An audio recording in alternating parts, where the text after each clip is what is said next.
just got some backup in his mission to drain the D.C. swamp of crony lobbyists and lawmakers alike.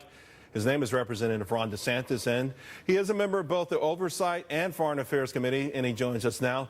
Representative, it's been too long. Thanks for coming back to the show.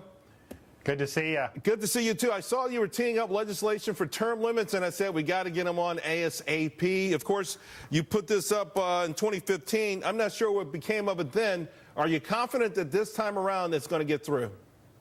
Well, as you know, Charles, we need a constitutional amendment to actually do term limits for members of Congress, and it's not gotten a lot of traction in previous Congresses for obvious reasons. A lot of members don't want to see that. They want to stay in Washington forever. I think the X factor this time is when Donald Trump promised to drain the swamp, he said term limits was the #1 thing he was going to push for. Now, the president doesn't vote on a constitutional amendment, but I think him using the bully pulpit, Paul Ryan has already come out and said he supports term limits, and I think that's going to cause a lot of particularly Republican members to look at this and say, you know what, the American people want this, we need to do it. And a lot of times people talk about the country being divided politically, Republican, Democrat, all that. The thing about term limits is every single group, Republican, Independent, Democrat, male, female, it doesn't matter, strong majorities support term limits for members of Congress. And to your point, I think the most recent Gallup poll showed 75% support on term limits.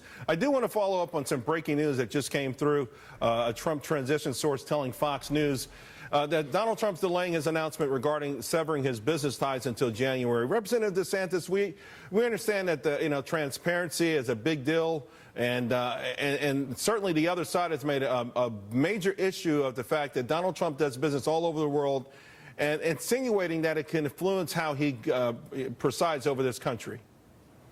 Well, look, I think it's better for him to do it right and make sure all the boxes are checked than to rush out a press conference this week. He's not taking office till January 20th. So I think that's fine. But I think it's also important to understand if there is a conflict between his oath of office and his business interests, that creates a problem. But just because he owns real estate around the world, that in and of itself is not a conflict. So I hope he does it in a way that's addressing the legitimate problems. Some of the issues that the media are going to bring up really aren't actual conflicts of interest. Well, I can tell you right now, Representative DeSantis, on my Twitter feed, they're saying thank you very much. So the American public is behind you 1,000%, and I appreciate you coming on the show tonight. I'll come back when we pass it. I look forward to it. We'll pop some champagne. Thank you.